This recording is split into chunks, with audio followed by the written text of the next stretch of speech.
이 선거철이면 수많은 공약들이 쏟아져 나옵니다. 다 좋은 말 같아도 유권자들이 조금만 관심을 기울이면 후보자들의 꼼수를 확인할 수 있는데요. 우리 지역과 전체 사회의 발전을 위해 어떤 공약을 유심히 살펴야 하는지 한승원, 심충만 두 기자가 연속 보도합니다. 제가 지방의원에 출마한다고 가정하고 실제 있을 법한 공약들을 가지고 가상의 공약물을 만들어봤습니다. 제법 그럴듯해 보이죠? 그런데 이런 짜깁기 공약물을 만드는 데는 반나절도 걸리지 않았습니다. 공약을 하나씩 살펴볼까요? 충주천 생태하천 복원은 2009년 정부 사업으로 이미 선정됐고, 북충주 나들목에서 가금간 지방도 확포장도 2008년 국비 예산 편성을 시작으로 어차피 추진되는 사업입니다. 전통시장 시설 현대화 사업도 이미 수년 전부터 각 지자체가 해오던 사업이라 굳이 공약할 이유가 없었습니다. 일자리를 만들고 인구를 늘리겠다는 공약은 당연한 얘긴데 구체성이 없다 보니 있으나 마나한 공약이고, 법 개정이 전제돼야 해 지방의원이 할 수 있는 일이 아닌 공약들, 애초부터 실현 가능성이 없으니 빼야겠죠.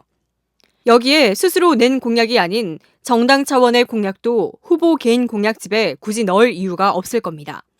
얼핏 그럴듯한 정책 공보물이었지만 잘 따져보면 공약다운 공약이라고는 하나도 남은 게 없습니다. 이달 하순이면 각 후보들의 공약집이 무더기로 쏟아져 나올 텐데요. 과연 이런 공약집 가상에만 있는 걸까요? 심충만 기자가 4년 전 실제 공약집을 꺼내봤습니다. 4년 전 한 지방의원 후보의 선거 공보물. 여러 공약 가운데 노인 틀니를 건강보험 급여에 포함시키겠다고 약속합니다. 그러나 이 공약은 이미 한 해 전 정부가 연차적으로 추진하기로 한 내용이었습니다. 어차피 될 일을 마치 자신이 할 것처럼 얘기하는 겁니다. 누구는 세계조정대회 경기장 건설 등 이미 확정됐거나 추진 중인 대형 사업을 자신의 선거 공약으로 슬쩍 끼워 넣는가 하면, 입법 예고를 마쳐 의결만 남겨둔 조례를 자신이 다시 제정하겠다거나 10년 가까이 하던 저소득층 노인 틀니 사업을 범위만 모호하게 다시 제시하는 등 뒷부 공약도 있습니다. 시행됐던 사업이기 때문에 뭐를 더 추가적으로 하겠다는 건지 약간 저는 담당자니까 알고 있는데 뭘 더 하시겠다는 건지 약간 의아하다는 생각이 들었습니다. 또 법률이 개정돼야 가능한 대부업 이자율 하향 조정과 남성 출산휴가 유급화까지 지방의원 후보의 역량을 벗어난 공약도 한둘이 아닙니다. 물론 이조차도 소속 정당이 앞서 당론으로 발표한 내용입니다. 의원님들이 발의하셔야 되고요. 예. 또 뭐 몇 명 이상의 그런 의원님들이 같이 하셔야 돼요. 예. 그게 쉽진 않죠.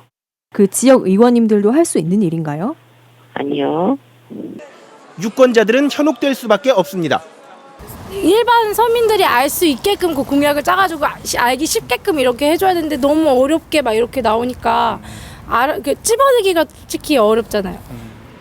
자신이 아니라도 어차피 진행될 불필요한 숟가락 얹기 공약부터 애초부터 가능하지도 않은 헛공약들, 유권자들이 가려내지 않으면 없어지지 않을 겁니다. MBC 뉴스 심충만입니다.